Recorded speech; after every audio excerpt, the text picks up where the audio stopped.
if you want to become somebody who runs their own business, then you must be willing to deal with failure. Do something out of the norm at least once a month. Best thing for an entrepreneur, being able to listen to what a client is saying and be able to realize what the client needs and sell it to them.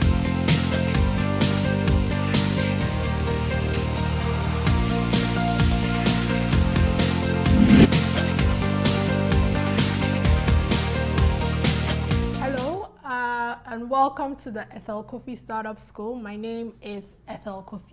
So to every one of you that is joining us again, you're welcome back to the show. We're sorry we're a little bit late. But for those of you that are new to the show, you are very welcome. Let me tell you a little bit about what the Cofie Startup Show is not. Cofie Startup School is not. And then I'll tell you a little bit about what it is. So the Cofie Startup School is not about, it's not a feel-good motivational program on, you can do it, you can be an entrepreneur, hey ho, that's not what it is about. It's a practical, as you were, MBA on how to start, run, and scale your business. So over the last 3 months, we've been going through different topics around sort of building, first of all, finding a problem to solve, finding your clients, building a unique value proposition, marketing. And this week we're going to go into, so this month we're looking at sales. And so this week we're going to look more into sales and building your sales list or your sales target list, because you need to sell. Otherwise, you just have an expensive hobby, you don't have a business. So before we start, like I always do on the program, if there is anybody who is an entrepreneur who wants to be an entrepreneur, or somebody you know that will really benefit from the program, I would love that you comment their names down in the live video link. If otherwise, you can just share it on your timeline so that other people will be able to partake in the video, and you'll be the cool person that gets to share like a cool video. So thank you for that. Take a minute to do that for us. And then, as we do every week, we have a book.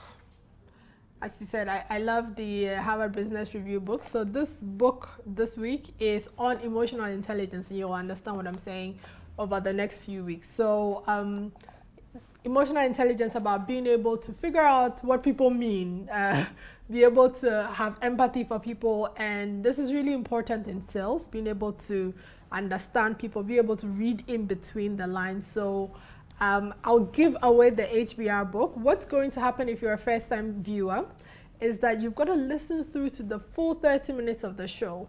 And then at the end of the show, I ask a question. And now the first person to get it correct will then win the book. So you've got to listen really intently to the very, very end of the show. And then you'll be able to win a free HBR book on emotional intelligence. Right, so last week we talked a little bit about, we started on the conversation of sales, and we talked about persuasion, right, which is really important. The skills of persuasion. How do you get somebody to say yes? A lot of the times when people buy from you, it is more than just the logical decision to buy from you. It might be they like you, it might be how you present your sale. And so we did that last week. And so those of you that didn't listen, you can go onto the YouTube, either the Pulse Ghana YouTube or the Cofie YouTube, and the videos are there, and you can sort of do a little refresher course. So this week we're looking at creating your sales targets or building your sales list. And it's really simple, right? So the point is, for your business to survive, you must sell. I think we all know this. But you have to be able to sell in large quantities, so that your operational costs, you make a profit after the operational cost. And so one of the things is to be consistent, right? To create a consistent pipeline of sales, so that your company or your organization or your product is constantly growing. So we're going to talk about how to really, start the sales process, how to really start to build your sales process. And so we're going to start with deciding and thinking through what it means to create your customer target. Now, the big question is, who's your customer, all right?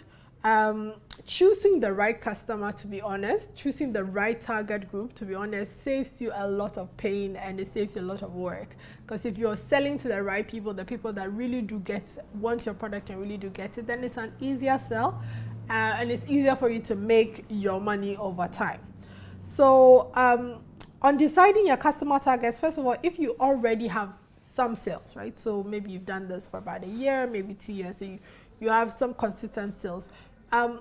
Part of it is for us to identify. So the process I'm trying to take you through now is to help you really be able to drill down and identify the personas, or some call it personas, some call it avatars, whatever it is. The persona of the person that buys from you. And that is going to enable you make a good list of the people to sell to, at least tell you where to go to sell to start with the sales process, right? So if you already have an existing customer base, then like I always say, go and talk to the people go and talk to your customers. The first thing, one of the few things, once you're in front of the customer, the questions you should be asking, this is for people that already have sales. So you've done maybe a one year of sales, you've got a couple of clients, it's not a huge number, but you've got just small trickling in, and you want to sharpen sort of your sales focus. So you're asking questions like, who are my best customers? But you're looking at it by industry, right? So maybe the people that buy from you are maybe in insurance, or maybe they are in the aviation industry, or maybe they're in the manufacturing industry. Is there a really clear line of the people that buy from you by industry?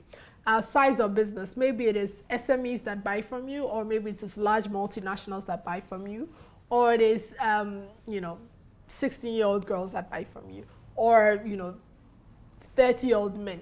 Whichever it is, you've got to be able to sort of really be able to look at your customer base and be able to see trends.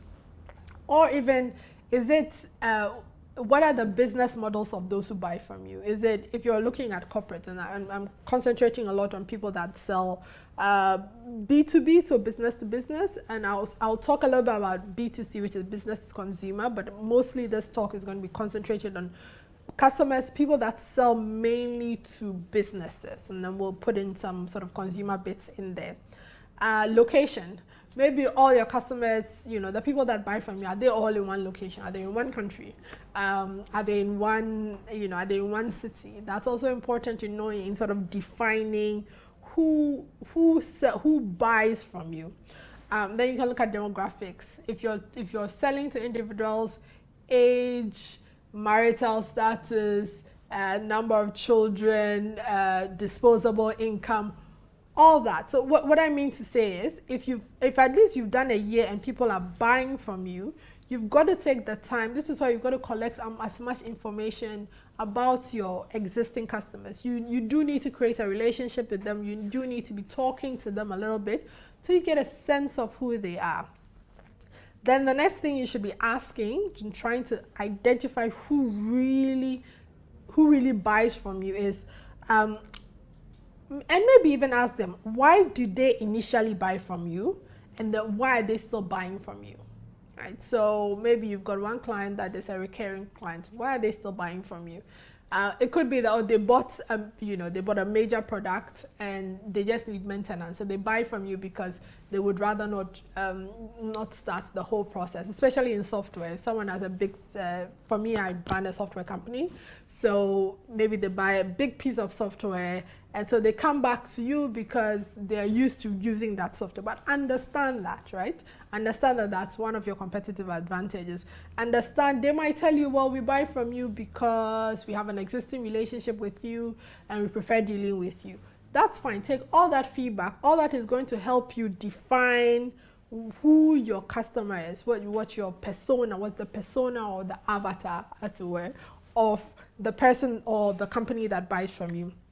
And then who are you competing against in the marketplace, and which set of customers are they able to take away from you? So that's a good question, right? So There are a lot of competitors for me in the sort of B2B IT strategy custom software space. So a lot of people there. Now the question I would be looking at with my current clients would be, who are the clients that, you know, maybe interacted with me, wanted to do business with me, but went and took somebody else, went and worked with another company. It also helps understand a little bit about more of those who stay with you and those who go away from you, right? All that in helping define better who your customer is. Who used to be your customer is no longer buying from you, and why? Go and ask those questions. Actually, this morning, I sent an email as part of my prep for this. As actually the quite a number of things I was learning. There are about 25 companies that I had talked to at some point during the year that had, you know, gone through the process but didn't buy from us. And so I actually, this morning I emailed all of them. I said, hello, you know, I would love, you know, it's unfortunate we're not able to work together this year. I'm looking forward to working with you over the next couple of years, but I would really love feedback on why we were not appropriate for you, extra. This is important, right? So the more, and, you know, out of those 25, maybe 10 will give you feedback, but that's fine. That will help you sort of, again, define, really sit down and define who is your customer and who is not. So that who your customer is and who is not, they're both important things to know and understand, right? And then, like I said, who almost became your customer and didn't. That's very important. Who and why didn't they become your customer? They started to talk to you and then, you know, they decided not to go with you. Why? Yeah, you need to ask and interrogate and understand that. And then who has referred business to us in the past? Let me, I'll give an example with Dell Technology Consulting. We get quite a number of referrals from banks, right? Which is very interesting, but just as in terms of understanding, so they went to do a bank sale and maybe they wanted to go and they were doing some sort of loan, bank, whatever. And the bank would call us, or someone from that would call us and say, hey, this person needs some sort of software to be able to, you know, better streamline the operational services, and we would go in and have a chat. This is important, right? You need to know, again, in this, your sales pipeline and your sales cycles, all the sort of moving parts. Now, using the answers to these questions, right? This is for people who have existing customers who've done business maybe a year or two and have a little base of customers, and you use those to define who your current customer is, right? Now there's a difference, and people get really hung up on this, and people have their dream customer in mind, right? So I want to sell to, you know, the multinationals that are making, I don't know, $100 million a year. That's your dream customer. But when you look at your list and you really look at your current customer is maybe an SME that makes maybe $500,000 in sales a year. Now the question you have to ask yourself when you really look at you really look at sort of the type of people that are current customers and what your dream customer is do you want to grow further in the direction of the current customer you have, right? Or do you want to still work towards the dream customer? If there are people that already get your product, already understand your product, and they're willing to pay, for at the cost at which you're offering it, or even if it is, and I always say to people, even if it is that you have to lower your price, but you have a larger number of people, excuse me, sorry, you have a larger number of people. Okay, I'm going to need some water. Sorry. You have a larger number of people, it still fix your revenue numbers. So be very, very clear on, these are my current customers. These are people that are important to me. These are the people that buy from me versus these are the people I wish would buy from me. You've got to forgive me. They're bringing water so that I can speak better. So be very, very clear. Who are the people that currently buy from me versus who are the people that in my head that I believe are good for me or I should be buying, and make the decision that do I actually maybe shift a little so I can go after those clients, or do I stay with the people that currently buy from me?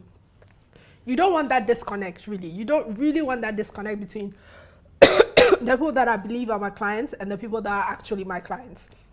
Otherwise, your sales gets a little bit, fixed, right? So in that, maybe having asked all these questions, you might come back with, okay, the people that buy from me are SMEs that make $500,000 in revenue, might not necessarily have an IT manager, or the people that buy from me are multinationals that have a CIO, a CTO, maybe it's a 150-man business, or is 300-man business. All the questions that you ask will help you really. So it might be 2 or 3 categories, right? 2 or 3 categories of customers. So you might have maybe the top tier clients, which is selling the top.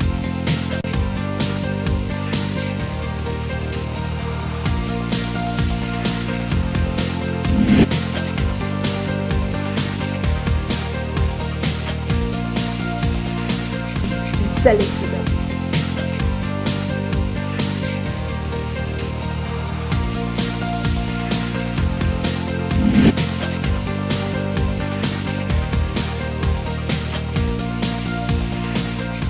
Sell it to them.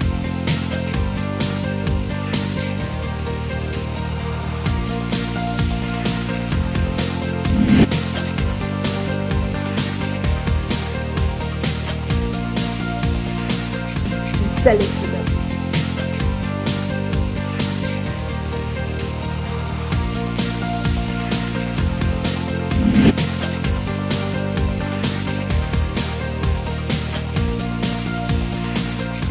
Sell it to them.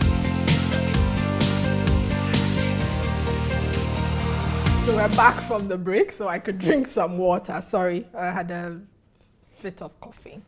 Anyway, so going back to what I was talking about, which is basically the answers that you get from your customers and your competitors and the people that are currently buying from you. Use that to really define who your customer is. Why do you need to define your customer? You will find out later, because you use that definition of the customer to be able to make a list of customers, right?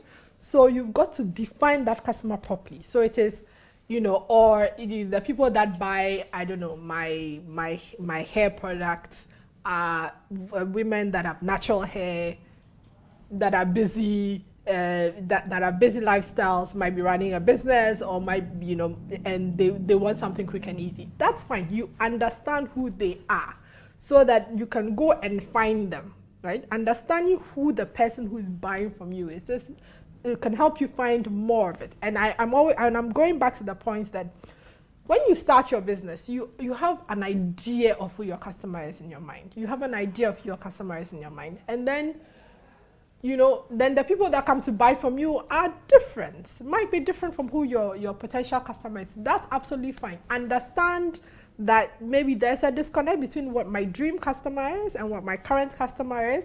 And do I want to be growing the bread and butter as we go along and see if I can reach the level of the dream customer? Sometimes you grow with your customers, right? Sometimes you grow with your customers. You start with them, maybe they were, they were SMEs and they were making, I don't know, 300,000, $500,000 in terms of sales.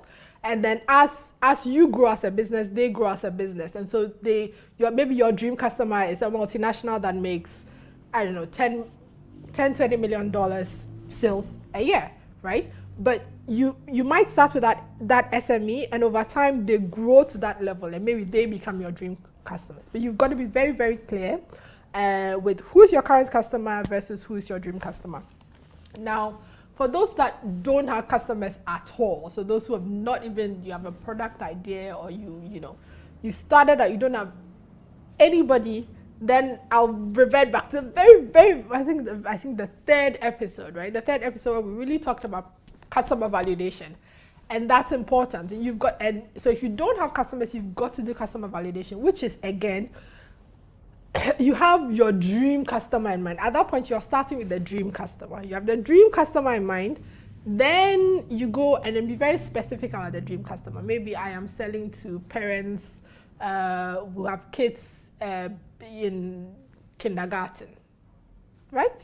Be very, very clear, and then go out there and ask them the problem. Ask them about the problem you are trying to solve with your solution. Maybe it is you're doing, I don't know, childcare after, I don't know, childcare after school hours, or it is you are doing a nanny service, or you're doing the Uber of child pickup, you know, like picking children up from school. Maybe that's what your idea is, what your brand is. But you've got to, if you have no customers at that moment, then you've really got to do problem and customer validation. We talked about it in the third, which the problem you're trying to solve. Do the people who you think have the problem, do they really believe it's a problem for them? And are they willing to pay the amount of money you are asking them to pay to solve the problem, right? How is that person dealing with the problem now? Or how are they planning to deal with the problem? And is your solution better? So if you have current class customers, then you're starting from, you know, a better sort of position, but that's fine. If you don't have customers, then you still have to talk to who your idea of your customer is, and then you've got to sort of work yourself sort of up through and understand that.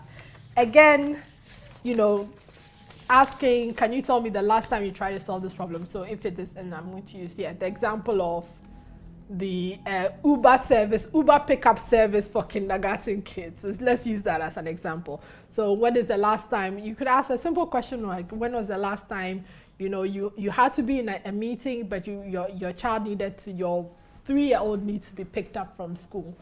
And how did you deal with that, right? And they could say, well, I don't know, I got a family member, I got a taxi driver, whichever it is. And would they be willing? And then you might say, oh, my solution is, you know, I have vetted drivers that go and pick up the children and will, you know, stay with them until you come home, extra. Would they be willing? Is that something that's important enough for them that they would be willing to pay for it? So there's a different sort of tactic. If you already have a decent size of, you know, if you've been doing business a year or two and you have, you know, a certain set of customers, versus if you literally are coming, like literally you just put together the service, or you just put together the idea. It's really a different process. Now again, based on that information, you are clearly defined your customer. So at the end of the day, you go and ask 100 potential, you know, parents that have 3-year-olds that are in kindergarten, and then you talk to them, and this seems to be a problem they're willing to pay. So then that's your target market. You understand that that's your target market, and then you create, like someone says, so you create your persona. So maybe your customer type A is, you know, a parent that has a 3-year-old. You know, your parent type B might be, you know, I don't know, a client that has a child that lives farther away from home. Whichever it is, you are really clear in defining who your customers are. Maybe you might have 3 or 4 types of customers, and so write them all down. Now, once you have that list, right? Okay, so let me give you more examples. So if you're in manufacturing, for instance, your clients are the retailers. If you're manufacturing your products, and people don't realize this, yes, there is a client that buys your product at the end of the day to take home, but your first client is the retailer that stocks, or the distributor that stocks in their shop, especially if you don't have your own shop. So you've got to understand that too. And I've mentioned this to a couple of people. In production, you've got to be, manufacturing production, you've got to be very, very careful, because you have 2 sets of customers. So if you are selling, I don't know, puff puffs, plantain chips, like, you know, processed food, whatever it is that you're selling, the person, the retailer or the shops that stock it, they are one set of customers. The person that walks into the shop to buy it is another set of customer, and you've got to be able to label all that. If you are in big ticket sales like I am, like you're in software sales, you probably need to do one-on-one. So now take that persona and come up with your top 100 customers, top 100 people you want to work with. So every quarter, I make a list of 100 companies that I want to sell to. My time is up, wow. My time is up really fast. So we're gonna try and finish this up quickly. I think next week we'll continue. But if you're in like B2B sales like me, then make a list. The 100 companies you want to sell to in the next 3 months. If you're in manufacturing, then make a list. The 100, or honestly, 100 is a good number. Work really through it because you'll not get all those clients. If you're in manufacturing, you need the list of the retailers who carry your products. Make that list. And then you also need the personas of those who will buy. So if you're selling, whatever, processed food, who is the type of person that buys this? Is maybe somebody's out of school that doesn't have too much time to cook or does not want to cook, wants to buy your processed food and go and eat at home. That's another set of customers, and that defines your marketing. But because it's mass market, you have two customers. The person who carries it in their shop to sell for you and the person that actually buys it. And you can't make a list of the people that walk in, but you can make a list of the retailers. And then the personas of people that buy, you can actually determine, or you can actually sort of plan your marketing campaign. So digital marketing and things around those type of people. If you're in a mass market product, then you must make sure that your persona is so clear that when you go and market, like, where do you find parents of kids under 5 years old or 3 years old? Maybe a PTA meeting. Where do you find retailers? It might be a cooperative group. Where do you find the people you sell to? Make that list. I'm always making a list. There's always Excel sheets. I'm always getting my team to, always find emails, phone numbers, name of CEO, name of CTO, CIO in the company. Always have a list. Do it every quarter if you must. Do it. Some people do it every month, but do it so that have that list and work through that list.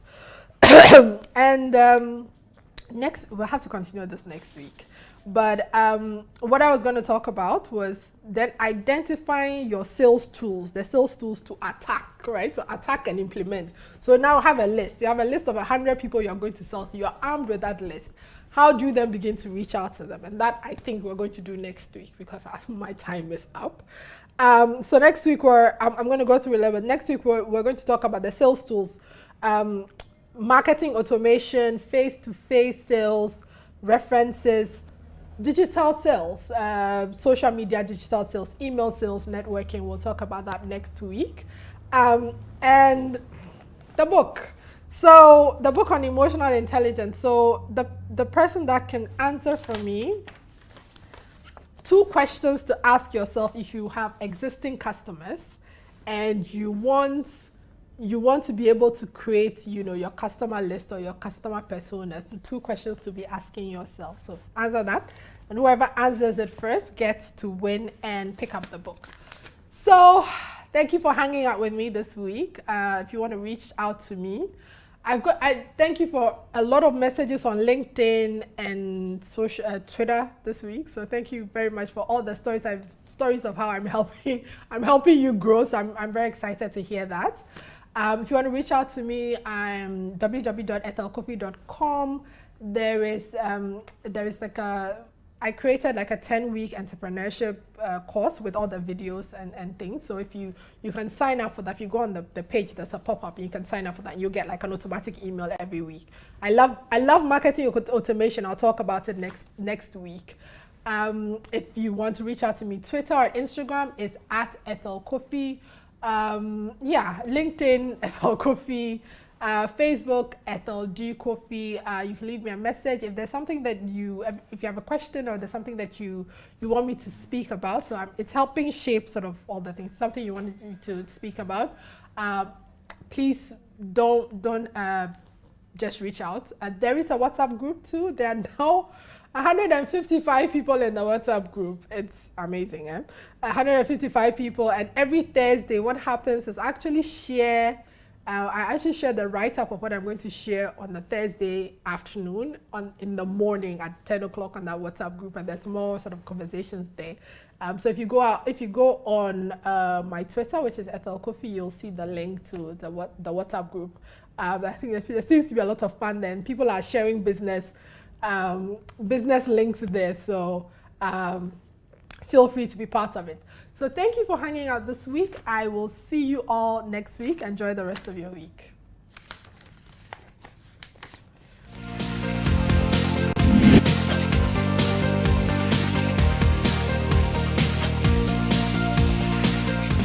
Sell it.